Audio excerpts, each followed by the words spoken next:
बनाने के बाद हम दोनों ने वो यूज़ किया और उसका रिजल्ट आप मानेंगे नहीं, इतना अच्छा आया हमें, हम हैरान हो गए।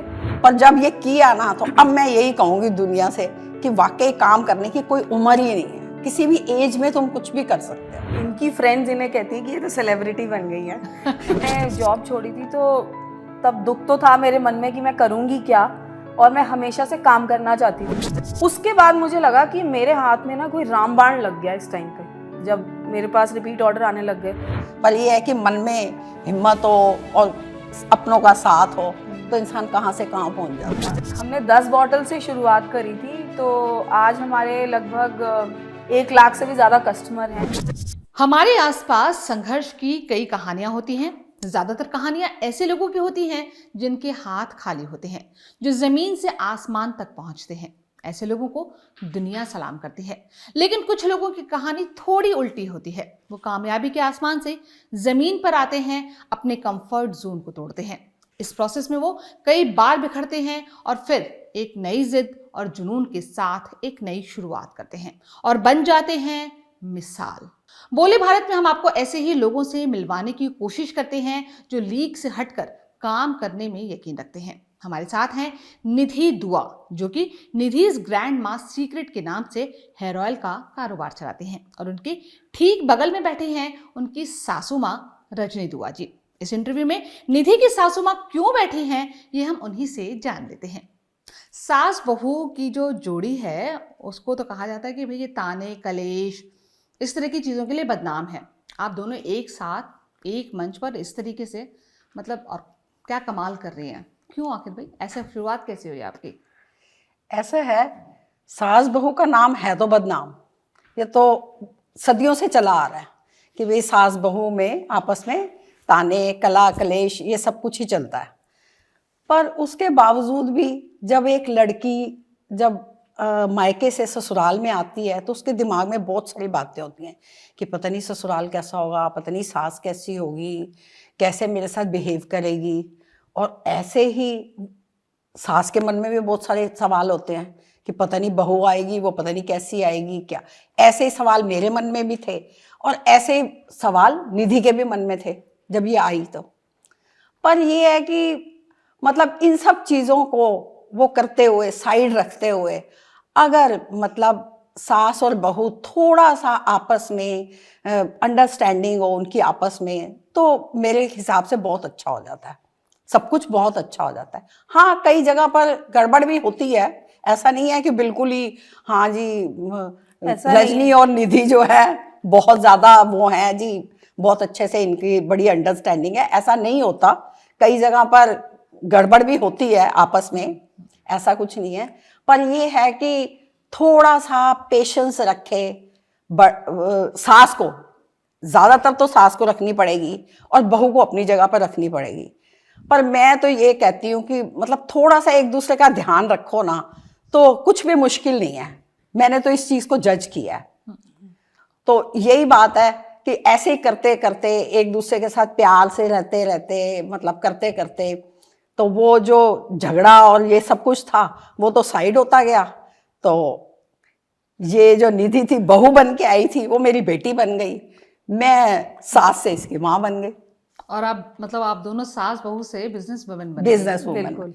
तो मतलब ये कैसे चमत्कार हुआ कि आप बिजनेस का आइडिया कैसे आया और कैसे मतलब आपको लगा कि जो आपकी सासू माँ है इसमें मदद कर सकते हैं? आमतौर पे कहते हैं ना कि भाई किसी भी सक्सेसफुल आदमी के पीछे उसकी पत्नी या किसी महिला का हाथ होता है, ऐसे ही महिला के पीछे उसके पति या पिता या भाई का हाथ होता है। आपके केस में थोड़ा उल्टा है। हाँ। आपकी सासू माँ का हाथ है। हाँ। तो ये कहानी क्या है?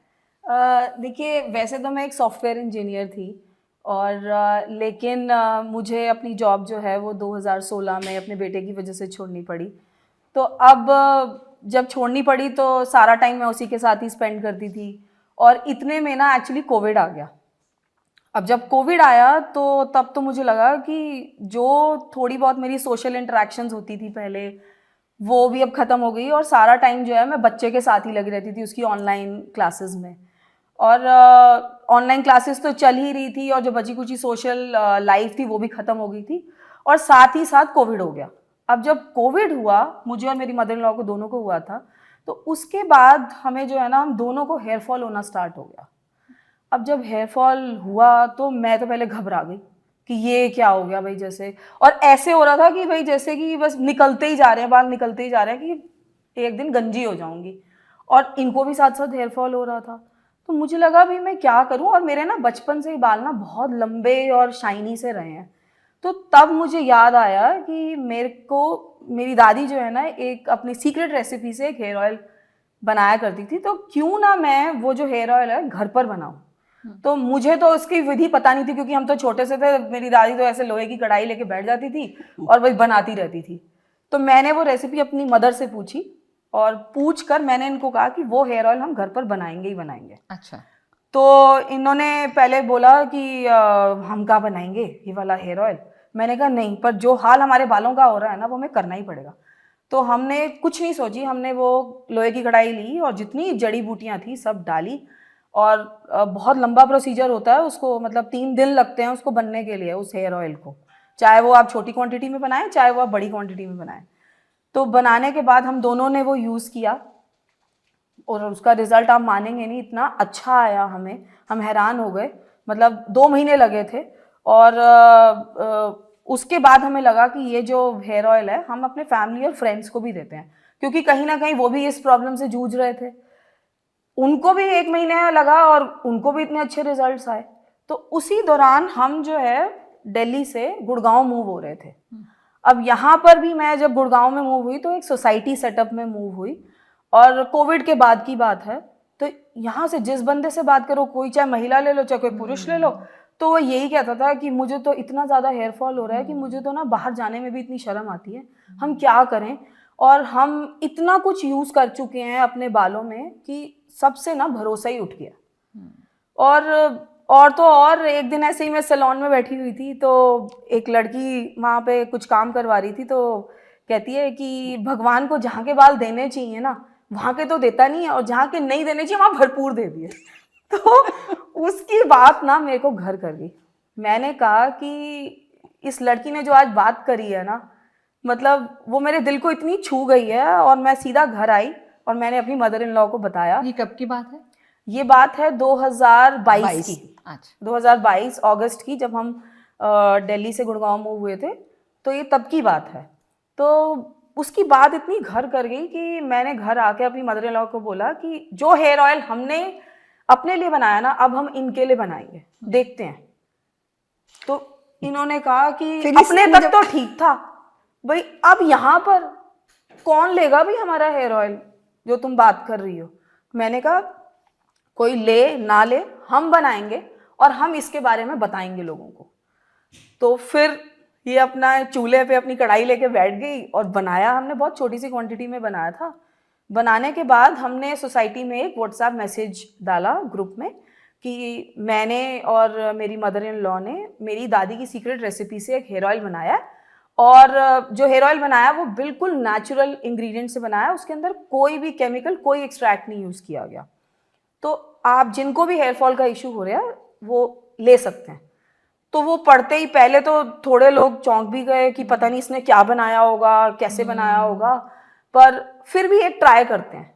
तो बहुत लोगों के मन में ये डाउट था। कोई आते थे मेरे घर पे तो ये सेफ तो है ना हमारे बालों के लिए, ये ख़राब तो नहीं कर देगा, क्योंकि हम इतना कुछ यूज़ कर चुके हैं, आजकल मार्केट में इतना कुछ मिल रहा है कि भाई हमें ना कुछ विश्वास ही नहीं है, हम भरोसा ही उठ गया, तो मैं क्या करूं। तो मैंने कहा मैंने ये हेयर ऑयल पहले अपनी और मदर इन लॉ के लिए यूज़ किया और हमें बहुत अच्छा मिला इसका रिजल्ट, आप भी यूज़ करके देखिए। मैं यहीं पे बैठी हूँ, अगर आपको कोई क्वेरी आती है। तो लोग ले गए। अब लेने के कोई 15-20 दिन, 1 महीने के बाद वो वापस आए मेरे पास। अच्छा। तो क्योंकि उनको इतना अच्छा रिजल्ट मिला था कि वो खुद ही हैरान हो गए कि भाई आज तक जो हम अपने इतने प्रोडक्ट्स यूज कर रहे थे वो तो काम नहीं करे, बट ये जो इसकी दादी का नुस्खा है वो काम कर गया, वो काम कर गया। तो उसके बाद मुझे लगा कि मेरे हाथ में ना कोई रामबाण लग गया इस टाइम पे। जब मेरे पास रिपीट ऑर्डर आने लग गए तो मैं एक सोसाइटी के बाद फिर दूसरी सोसाइटी में गई, दूसरी से तीसरी में गई। तो ऐसे करते करते ये सिलसिला जो है वो आगे बढ़ता गया। लेकिन ये लग रहा था कि अब इस काम को और कैसे बढ़ाया जाए। तब तक आपके पास काफी ज्यादा डिमांड आने लगे थे। हाँ, मेरे पास काफी ज्यादा डिमांड आई, लेकिन वो आसपास से आ रही थी। तो ये जो आइडिया था, फिर मैंने अपने हस्बैंड से डिस्कस किया। अच्छा, तब तक इस पूरे जो आप लोगों का सीक्रेट मिशन चल रहा था, आपकी सासू माँ को पता था? हाँ, रजनी नहीं, जी को और वैसे आपको पता घर था? में ये तो पता था कि ये बना रहे हैं, पर वो भी मस्त थे कि भाई भाई ठीक ये है, ठीक है, कर रहे हैं, क्या प्रयास कर रहे हैं कर रहे हैं। भाई, सोसाइटी में बेच रहे हैं, चल बेचने दो। हमें भी लगा चल थोड़ी साइड इनकम, हम दोनों आपस में बात करें, मम्मी थोड़ी साइड इनकम भी हो जाएगी, अच्छा है ना, थोड़ा करते हैं। मैंने कहा चल ठीक है भाई, तू भी खुश खुश रह थोड़ी मैं एक दूसरे की मेहनत ही है ना, कि मेहनत करेंगे, चल ठीक है। क्योंकि फिर ये तो बाद में, फिर जब ये उसके पास गई तो फिर उसने आगे बढ़ाया। तब आपको यकीन था कि ये हिट हो जाएगा, ये फॉर्मूला, ये जो मैं सच बताऊं, इतना तो नहीं था मुझे कि यहाँ तक पहुंचेंगे, पर ये है कि अब ये लगता है कि वाकई चाहो तो कुछ भी कर सकते हो, तुम इंसान चाहे तो कुछ भी कर सकता है। और मैं जॉब छोड़ी थी, तो तब दुख तो था मेरे मन में कि मैं करूंगी क्या, और मैं हमेशा से काम करना चाहती थी कि कब वो फाइनेंशियल फ्रीडम मुझे वापस मिलेगी। तो ये जब आइडिया हमने निकाला और ऐसे बढ़ने लगा हमारा काम, तो तब मुझे देख के लगा कि भाई मेरी जो फाइनेंशियल फ्रीडम है वो वापस आ रही है, लेकिन उसको आगे और बड़ा बिजनेस कैसे बनाना है। तो तब मैंने वो आइडिया अपने हस्बैंड से डिस्कस किया। तो पहले तो वो आइडिया सुन के ना बिल्कुल ही ऐसे वो हो गए कि क्या है ये, तुम क्या बना रही हो, हेयर ऑयल, दुनिया में तो इतने हेयर ऑयल हैं, यहाँ मार्केट में इतने हेयर ऑयल हैं, तो तुम्हारा कहाँ से चलेगा ये। तो मैंने उनको बोला कि मैं ये बनाऊंगी, क्योंकि मैंने जिस विधि विधान से बनाया है मुझे उस पर पूरा भरोसा है। मेरी जो यूएसपी है बनाने की, वो आज तक अभी तक किसी ने नहीं दिखाई। मार्केट में चाहे जितने ही ऑयल मिलते हों, आप देख लीजिए कितने हेयर ऑयल्स हैं जिनके पीछे मिनरल ऑयल लिखा होता है, लेकिन मेरा जो बनाने का तरीका है वही मेरी एक स्पेशलिटी है, और वो मैं दुनिया के सामने लाना चाहती हूँ।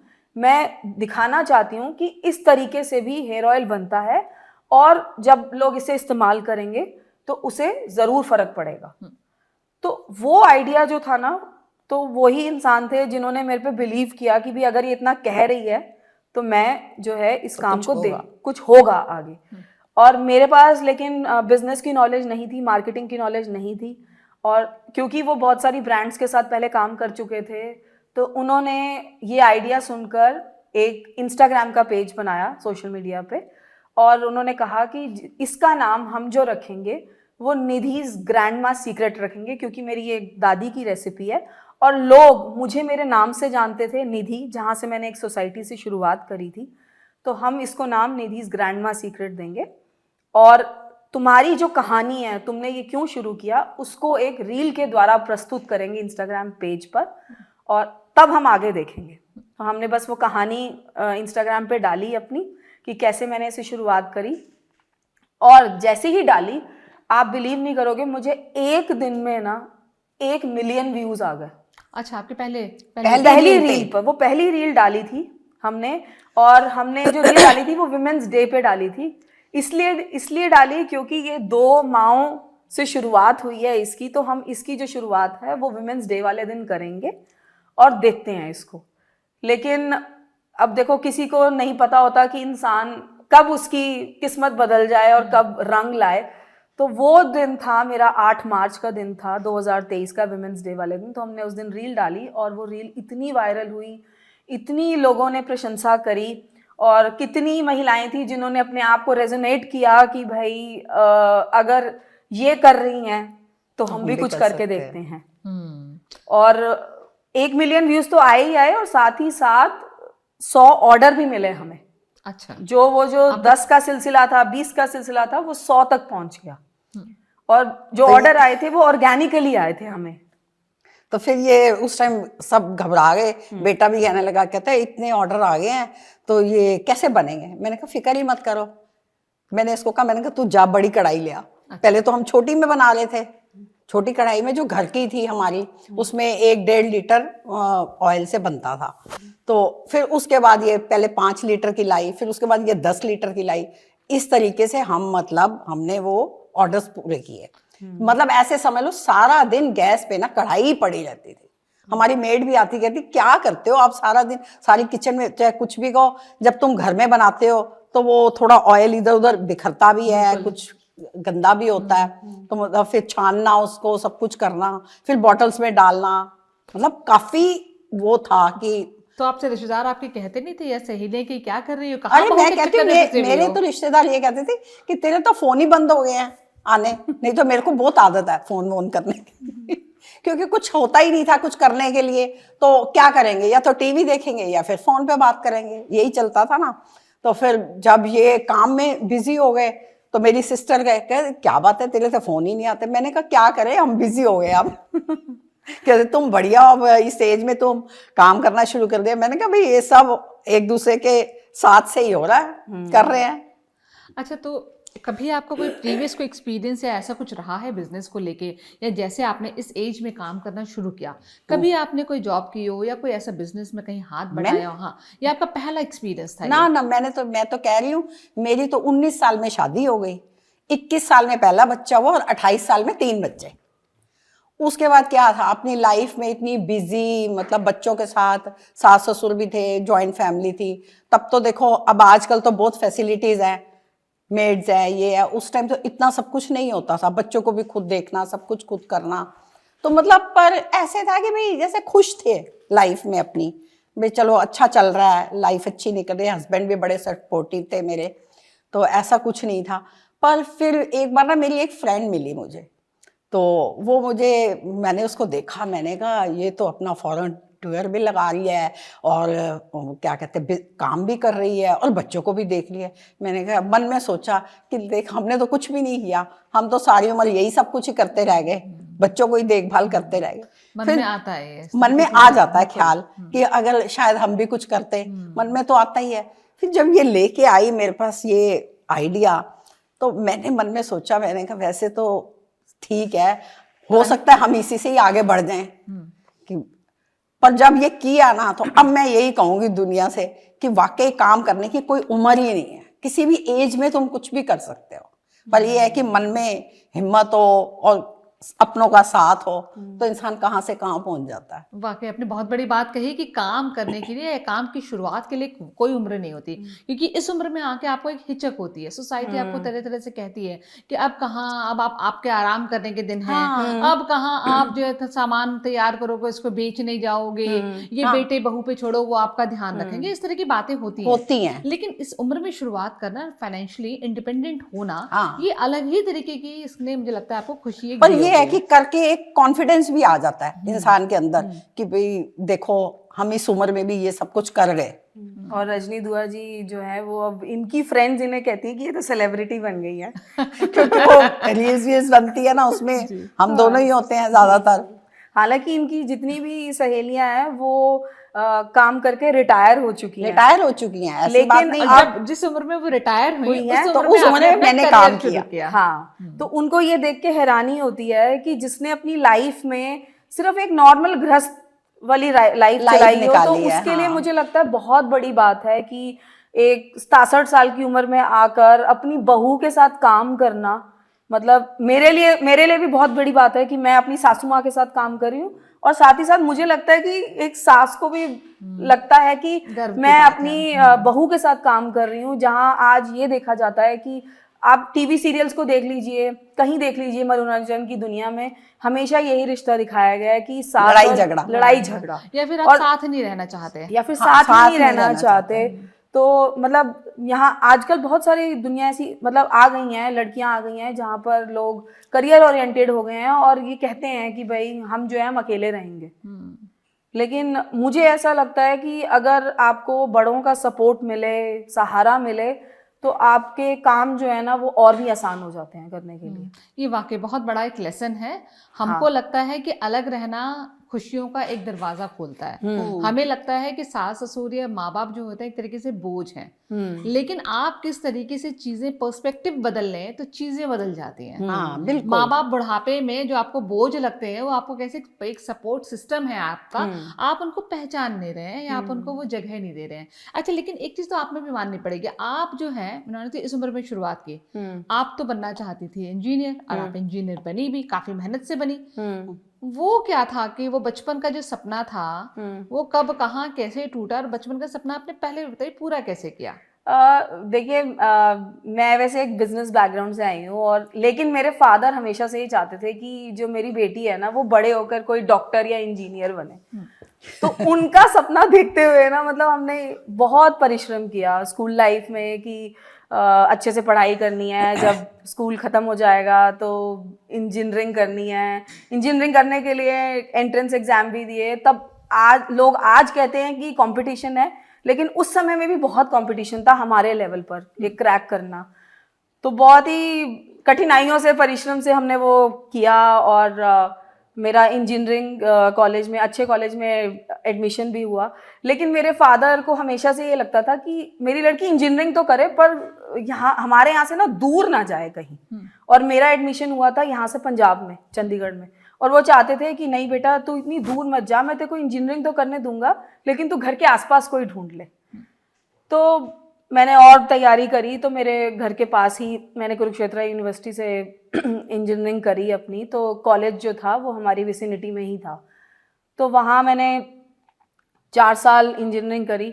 वो भी बड़ा मुश्किल सफ़र रहा है मेरा, क्योंकि रोज़ हमें दिल्ली से हरियाणा ट्रैवल करना पड़ता था। वो एक अलग चैलेंज था मेरे लिए कि रोज़ हम ट्रैवल करते थे, और उसके बाद फिर हम आते थे थक हार के। 4 साल निकाल लिए हमने किसी तरीके से।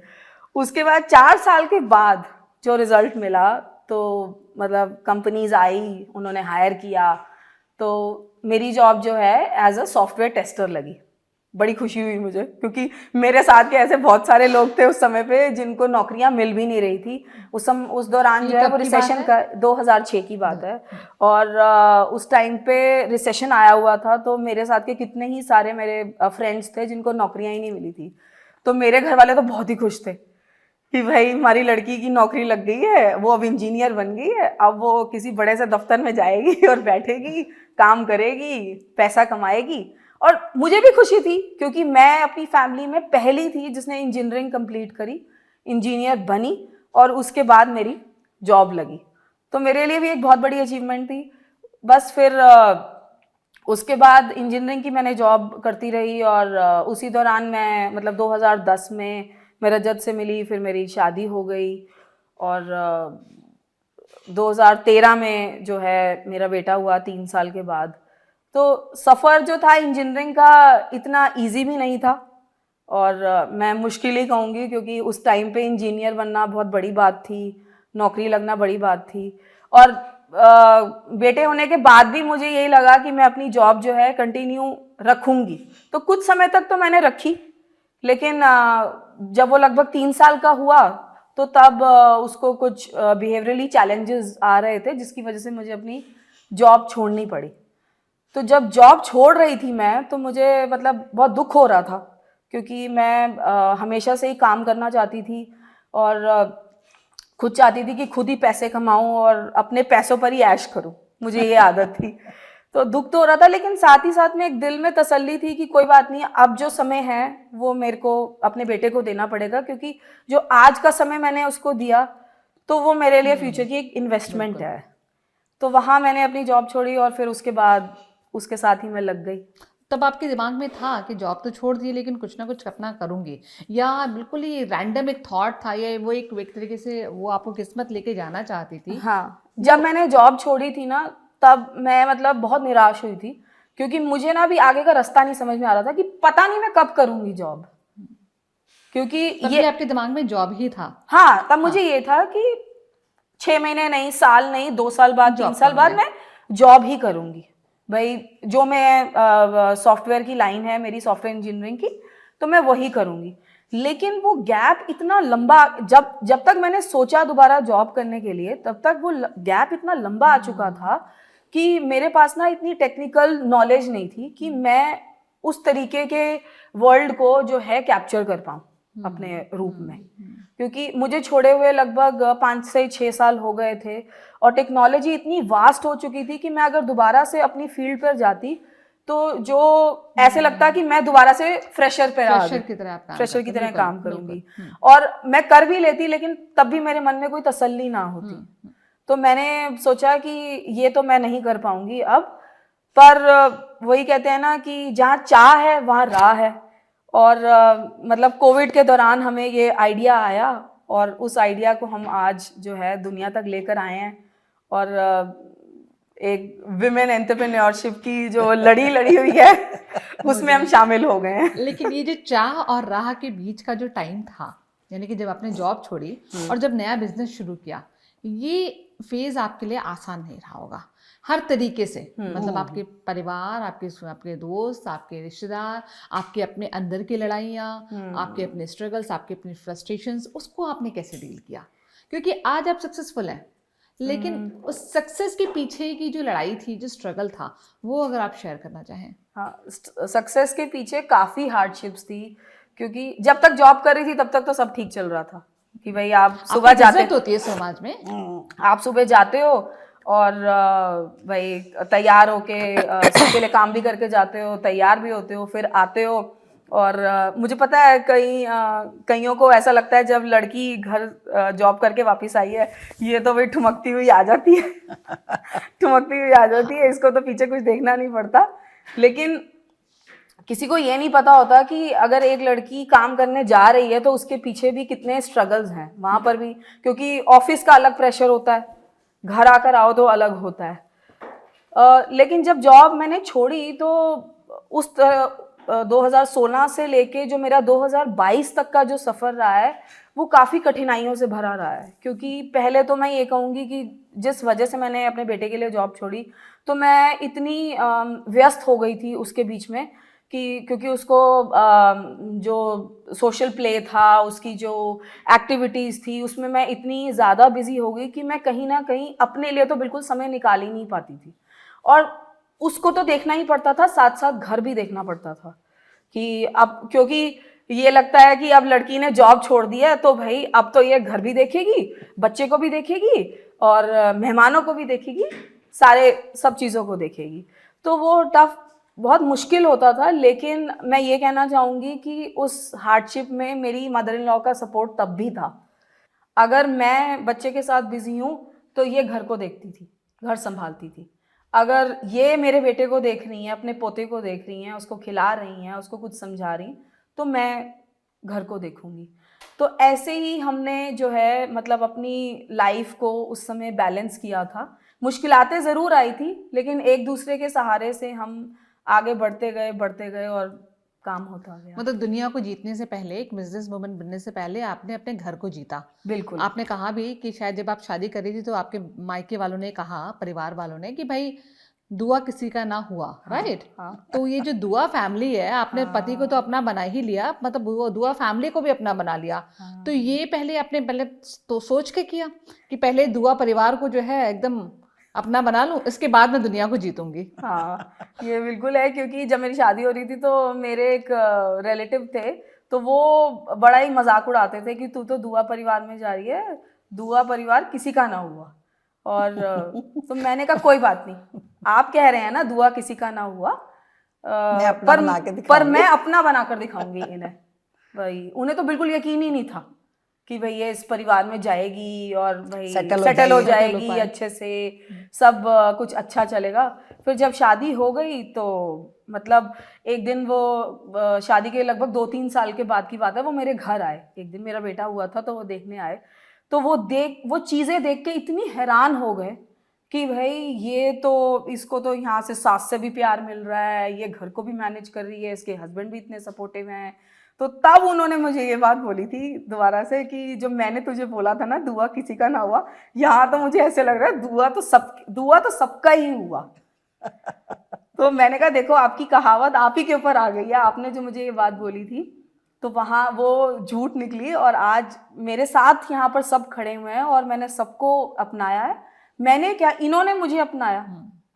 हाँ, यहाँ आपसे एक सवाल मैं पूछना चाहूँगी कि यहाँ आपका रोल बड़ा इंपॉर्टेंट है। एक बहू का करियर, एक अच्छा खासा करियर था, वो छोड़ के घर बैठती है, वो उसको भी डील करना आसान नहीं होता। सोसाइटी कहती क्यों जॉब छोड़ दी है, अरे अब क्या होगा, कैसे होगा, वो सारी चीज़ें आप तक आती होंगी, बहू से ज़्यादा आप तक आती होंगी।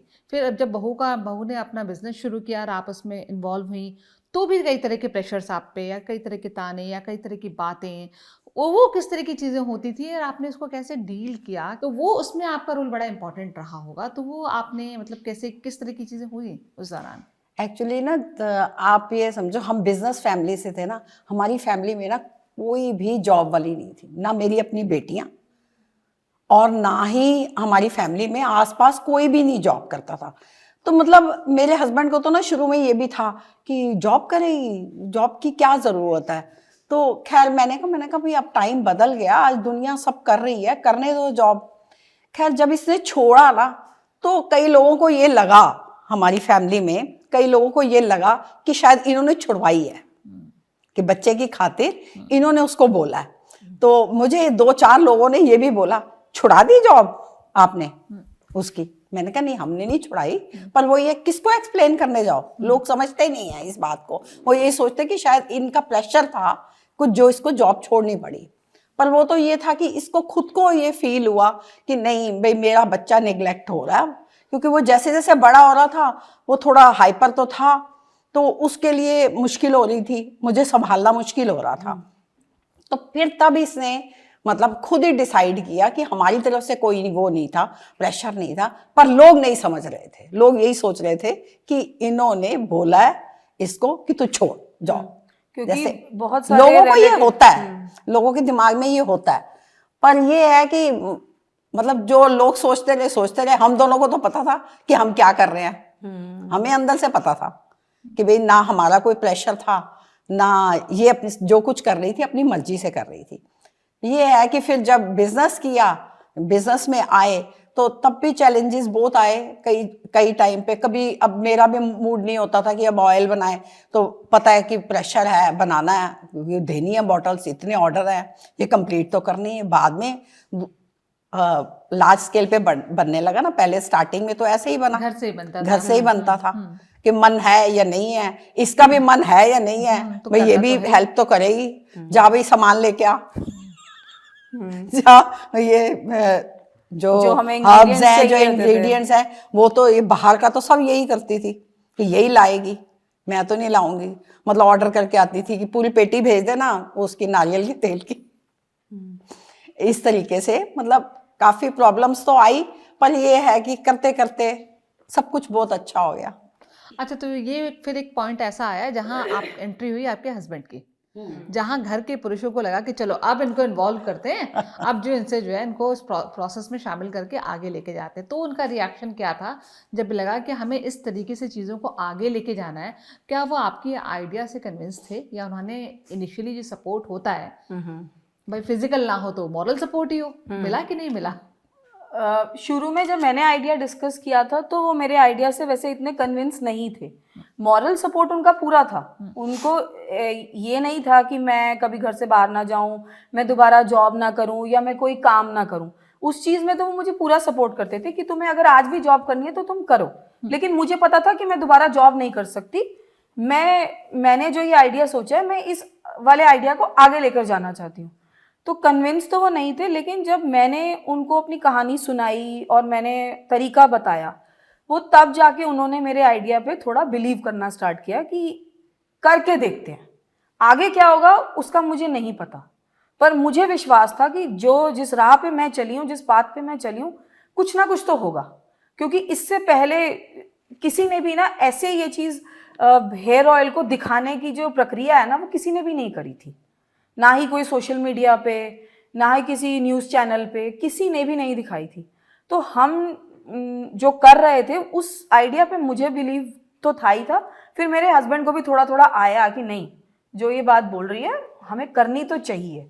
तो मॉरल सपोर्ट तो हमेशा से ही रहा है, और फिर वो धीरे धीरे कन्विंस भी हो गए कि चलो करके देखते हैं। तो सपोर्ट तो उनका मुझे हमेशा से ही मिला है, चाहे मैं जब जॉब कर रही थी या मेरे बिजनेस का आइडिया आया और इसे शुरुआत करनी हुई, तो सपोर्ट तो उन्होंने हमेशा से ही किया है कि नहीं, तुम्हें जो करना है तुम करो, हम तुम्हें नहीं रोकेंगे।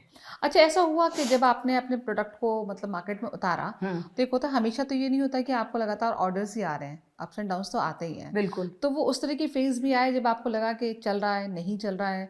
आपके मन में थोड़ी डाउट तो होता ही है ना, जब तक लार्ज स्केल पे नहीं होता, कि ऐसा तो नहीं है कि हमारा इन्वेस्टमेंट बहुत ज़्यादा है, अभी मान लीजिए 100 बॉटल्स के ऑर्डर्स आए, शायद अगले महीने 50 के आए होंगे, कभी 20 के आए होंगे, कभी 1000 के आ सकते हैं, तो वो एक फेज रहा होगा ना। वो उस फेज को आपने कैसे डील किया, एग्जैक्टली हुआ क्या उस फेज में? नहीं, वो तो अभी भी होता है। देखिए कि जब आप एक बिजनेस कर रहे होते हैं तो उसमें उतार चढ़ाव तो होता ही होता है। किसी दिन आपके ऑर्डर्स 100-200 होते हैं तो किसी दिन 50 भी होते हैं, लेकिन उस चीज़ों को लेकर हमने कभी मतलब हार नहीं मानी। हमें लगा ठीक है, अब जैसे हेयर ऑयल जैसा बिजनेस जब आप करते हो तो कितने ही होते हैं, जैसे जो लोग होते हैं वो कहते हैं कि हम जो है एक्सट्रीम गर्मियों में ऑयल नहीं लगाते या एक्सट्रीम सर्दियों में नहीं लगाते, तो हमें लगा कि भाई ये एक्सट्रीम गर्मियों में नहीं लगाते हैं, एक्सट्रीम सर्दियों में नहीं लगाते हैं, तो हम कैसे करेंगे, कहीं ये सीजनल तो नहीं बन जाएगा काम भाई।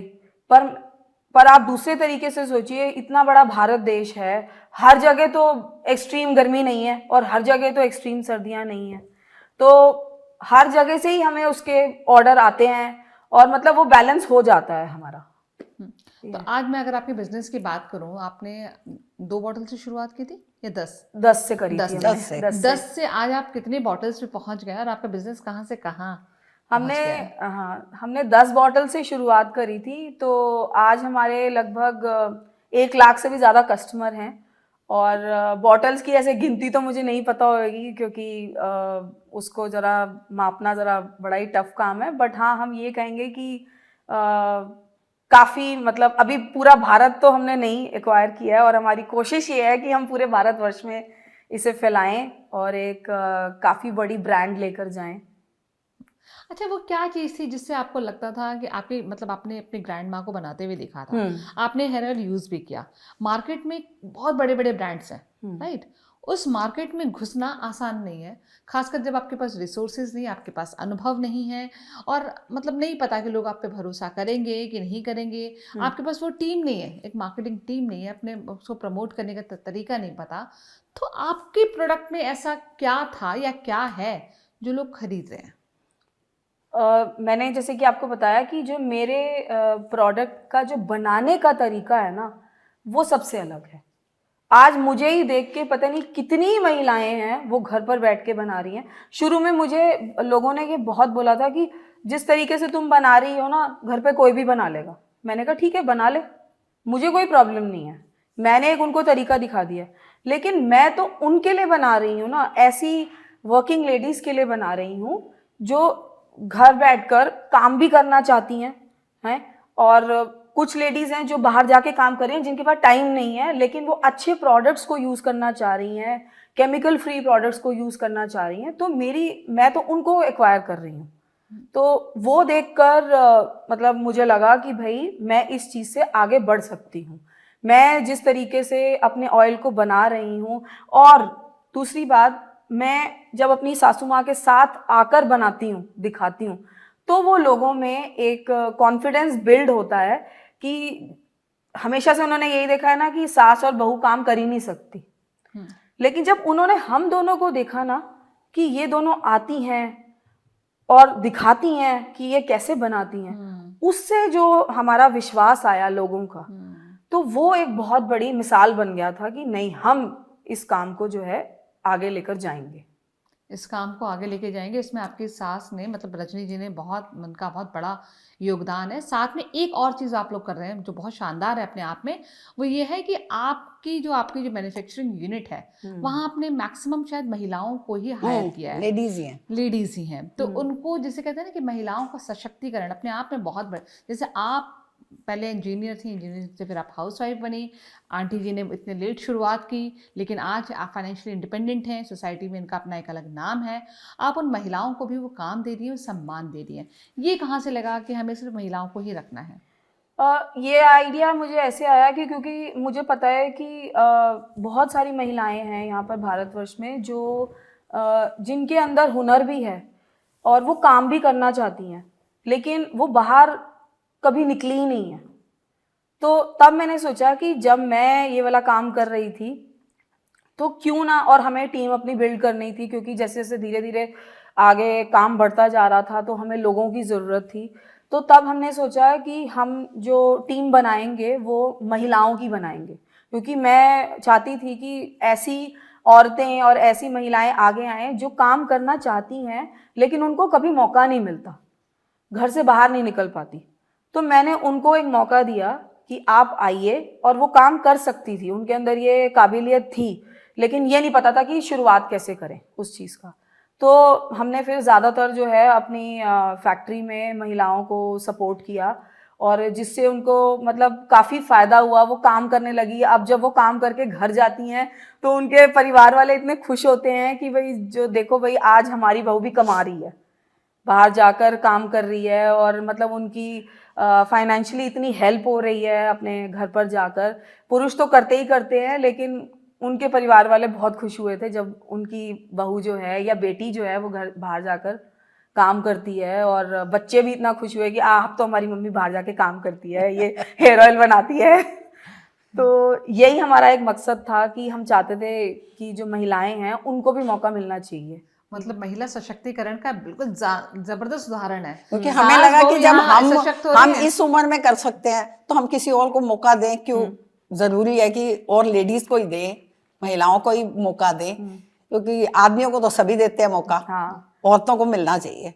अच्छा, यहाँ एक चीज़ मुझे बताइएगा कि देखिए क्या होता है, सफलता जो है ना कई बार बहुत सारी चैलेंजेस भी लेके आती है। एज अ वुमेन आप जहाँ खड़ी हैं, आज आप कामयाब हैं, पैसा कमा रही हैं, पैसा तो कई बार बहुत लोग कमाते हैं, लेकिन जब नाम भी आप कमाते हैं ना तो कई बार चीज़ें, रिश्ते थोड़े दरकते भी हैं।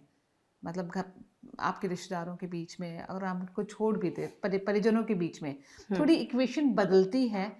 वो आप कैसे, आप लोग मैनेज करते हैं? मतलब सास बहू के बीच में, हस्बैंड वाइफ के बीच में वो चीज़ें कैसे मैनेज करते हैं कि भाई आपकी जो सक्सेस है वो किसी के मन में इनसिक्योरिटी ना पैदा करे, वो उस तरीके का डर ना पैदा करे, रिश्ते खराब ना हो, किसी को कुछ बुरा ना लगे। इस तरह की चीज़ें होती है ना कि भाई कोई ज़्यादा कामयाब हो गया तो बहुत सारी चीज़ें इसके साथ आती भी हैं, उसके कई नुकसान भी होते हैं। हाँ, नुकसान होते हैं बिल्कुल कि भाई कहीं ये बाहर जाके इसको ज़्यादा पर न लग जाए, कोई चौड़ी ना हो कोई जाए। चौड़ी ना हो जाए।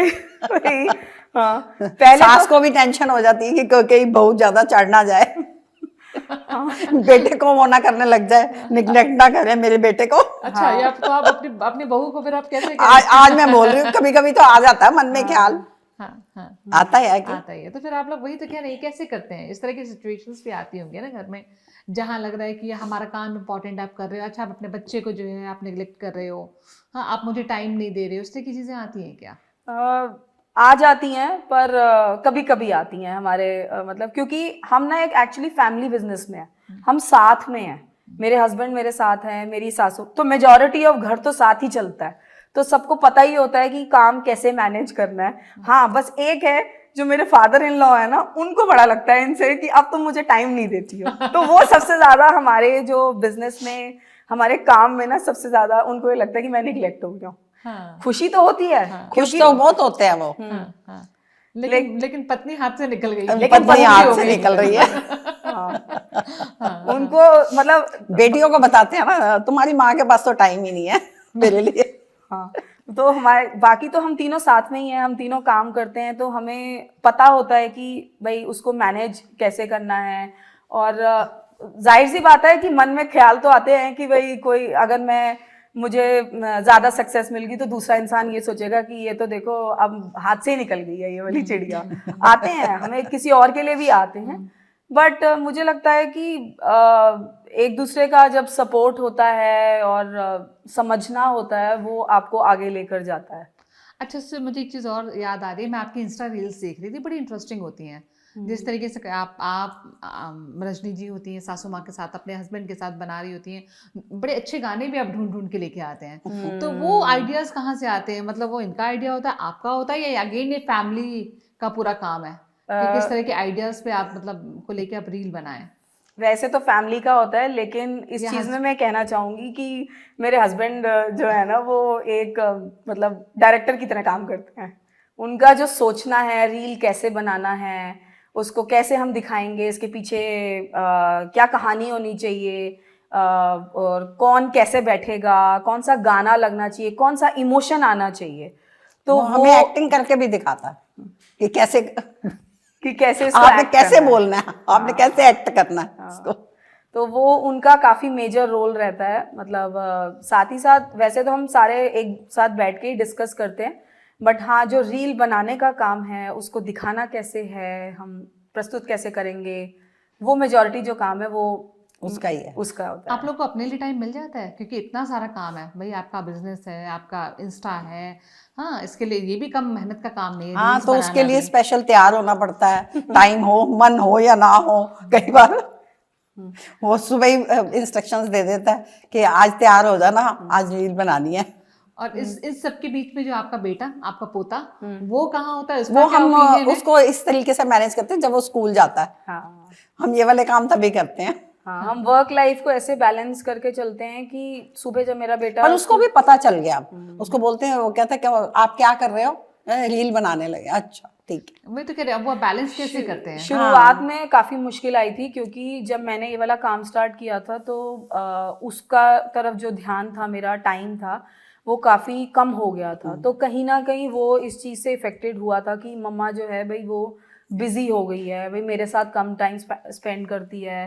थोड़े उसमें जो बिहेवियर्स थे वो थोड़े अलग आ रहे थे, उसको गुस्सा आता था कि भाई ये क्या सारा दिन रील बनाती रहती है मतलब पापा के मम्मा ही साथ। नहीं, दादी भी हैं, पापा भी हैं, पूरा हाँ, का पूरा घर जो है। पूरा घर जो है वो इसी काम में लगा हुआ है। या तो ये किचन में बैठ के जो है ये ऑयल बनाती रहती हैं, या ऑयल नहीं बनाएंगी तो ये रील बनाती रहती हैं। तो वो कहीं ना कहीं अपने आप को उसको लगता था कि मैं निगलेक्ट फील हो रहा हूँ।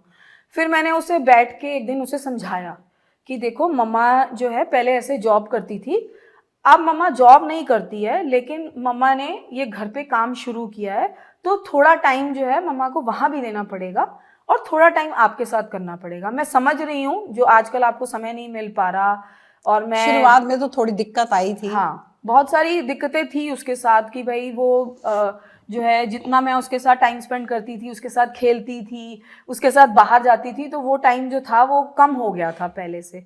तो उसको कहीं ना कहीं फील होता था, तो वो मतलब काफ़ी गुस्सा हो जाता था कि ये क्या कर रहे हैं।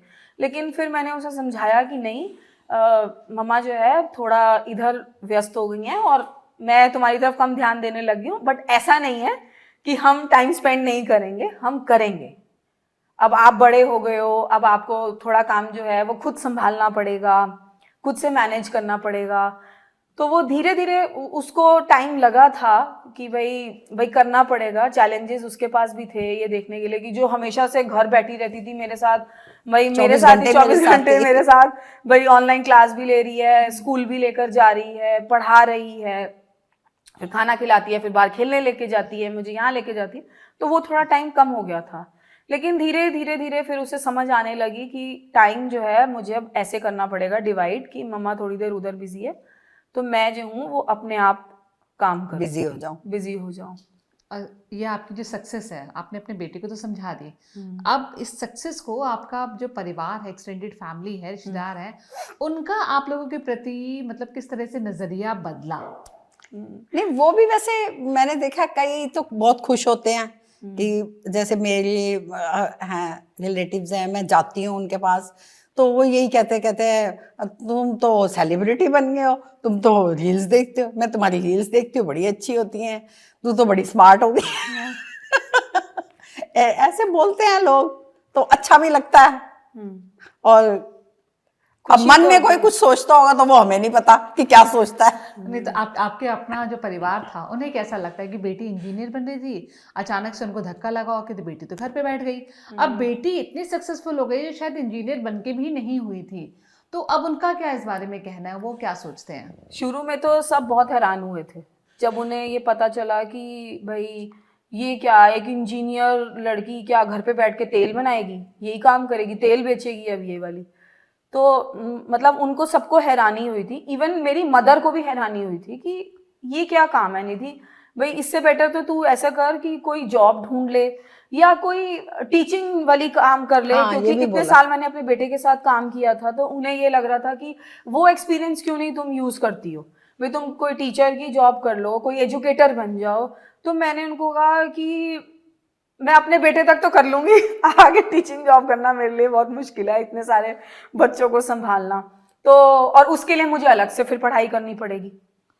तो मैंने उनको फिर समझाया कि नहीं, मैं ऐसे करूंगी, मैं भी स्टार्ट कर रही हूँ, देखती हूँ आगे क्या होगा। तो वो वहीं पे ही चुप कर गए।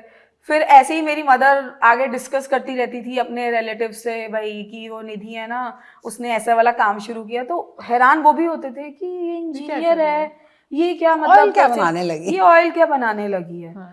लेकिन जब हम इंस्टाग्राम पे आए, हम्म, जब उन्होंने हमें देखा कि भाई ये तो काम जो है भाई ये ऐसे कर रही है, भाई ऐसे रील्स बना रही है, छोटी छोटी मूवीज की तरह प्रस्तुत कर रही है, एक्टिंग भी कर रही है, तब जाके उन्हें लगा कि भाई ये भी एक तरीका है, एक माध्यम है जिससे लोग आगे बढ़ सकते हैं। थोड़ा टाइम उनको रेजिस्ट करने में लगा था कि भाई ये जो है वहाँ से कहाँ ये पहुँच गई है। लेकिन फिर अब तो सबको ही ये यकीन हो गया है कि ये इसने कुछ अलग ही किया है और ये आगे लेकर जाएगी इसे। निधि, जो आपने ये काम शुरू किया, इसने बहुत सारी ना, जैसे कहते हैं ना, सेट पैटर्न को आपने तोड़ा कि जॉब छोड़ के, इंजीनियर आप थी और जॉब छोड़ के आप घर बैठ के एक ऐसे बिजनेस में गई जिससे आपका दूर दूर तक कोई मतलब नाता नहीं था, और एक ऐसी एज में गई जहाँ लोगों को जॉब नहीं मिलती है। थोड़ा नई शुरुआत करने में थोड़ा डर लगता है कि हम कामयाब होंगे नहीं होंगे, तमाम तरह की जिम्मेदारियां होती हैं। बट आपकी सक्सेस ने या आपके काम ने उन तमाम महिलाओं को जो अपने बच्चों की वजह से या जिम्मेदारियों की वजह से अपनी जॉब उन्हें छोड़नी पड़ती है, उन्हें एक रास्ता दिखाया कि आप चाहें तो सब जॉब ही सब कुछ नहीं है। आप अपनी ज़िंदगी में कभी भी कुछ भी नया कर सकती हैं, खुद को इंडिपेंडेंट बना सकती हैं, अपने आप को सशक्त बना सकती हैं। इस तरह के वाक़ये आपके लोगों ने आके शेयर किए आपके साथ, जो जो जिनको आपकी कहानी, जिन्होंने आपको देखा या जो आपको जानते थे, जिनको लगा कि अब हमारे करियर का तो ख़त्म हो गया, अब हमें जो है ना ऐसे ही जीना है, उनकी ज़िंदगी आप बदल पाई हैं? हाँ, मतलब ऐसी बहुत सारी महिलाएं हैं जिनको मैं जानती भी नहीं हूँ और वो आकर मुझे ये बताती हैं कि भाई हमने जब देखा कि तुम काम कर रही हो और हमने भी अपने करियर से इतना बड़ा गैप ले रखा है, तो जब हमने तुमको काम करते हुए देखा तो हमें ये लगा कि हम क्यों ना कुछ करें, हमें जो आता है या हमारा जो पैशन है जिसको हम आगे लेकर जा सकते। क्योंकि मेरे को ऐसा लगता है कि जब एक लड़की जॉब कर रही होती है, कई बार आप जॉब करते करते इतना खुश नहीं होते हो, आपका पैशन कुछ और होता है लाइफ में करने का। लेकिन जब उन्होंने करियर से अपना ब्रेक लिया, किसी भी वजह से लेना पड़ा उनको, तो तब उनको लगा कि हमारा भी जो पैशन है हम जो है क्यों ना उसको आगे लेकर आएँ। और मेरे को जब उन्होंने काम करते हुए देखा घर से, तो बहुत सारी ऐसी महिलाएं थी जिन्होंने अपने पैशन को एज अ करियर ही चूज़ कर लिया। जैसे कोई मेरी फ्रेंड है जो आज साड़ीज़ का बिजनेस कर रही है, कोई एस्ट्रोलॉजी का काम कर रही हैं, कोई होम शेफ़ बन गई हैं। तो ऐसी बहुत सारी महिलाएं थी और मतलब बाद में मुझे लोग आके ये कहते थे कि भाई अगर तुम कर सकती हो ना तो हम भी कर सकते हैं। और तब मुझे लगा कि हाँ, मैंने काफ़ी सारी महिलाओं को जो है वो इंस्पायर किया है कि अगर मैंने किया है तो इन्होंने भी करके दिखाया है। वाकई ये बहुत बड़ी बात है कि आप जिस तरीके से आपने खुद को आत्मनिर्भर बनाया, आपकी मदर इन लॉ ने एक ऐसी एज में, जब लोग रिटायर होते हैं, उस एज में आके अपना करियर शुरू किया और फाइनेंशियली इंडिपेंडेंट हुई, और आप दोनों का रिश्ता तो वाकई काबिल तारीफ़ है। साथ ही आपने इतने लोगों की ज़िंदगियों को बदलने का काम किया, डायरेक्टली और इनडायरेक्टली, जिनको लगता था कि एक तरीके से अब उनका करियर ख़त्म है या अब उनको और कुछ वो जीवन में नहीं कर सकते, वो अपने पैशन को फॉलो कर सकते हैं।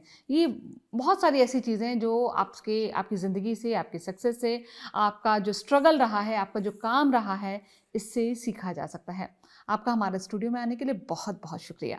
Thank you.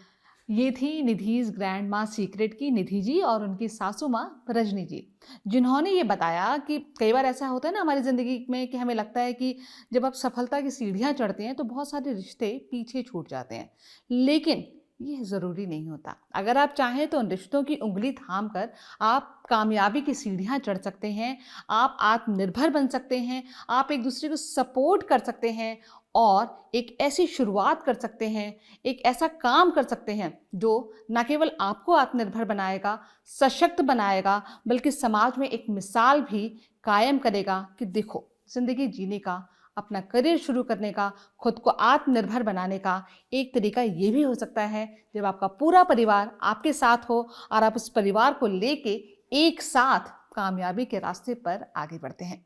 बोली भारत से इस पॉडकास्ट में फिलहाल इतना ही। जल्द मुलाकात होगी एक नए वीडियो के साथ। तब तक के लिए नमस्कार।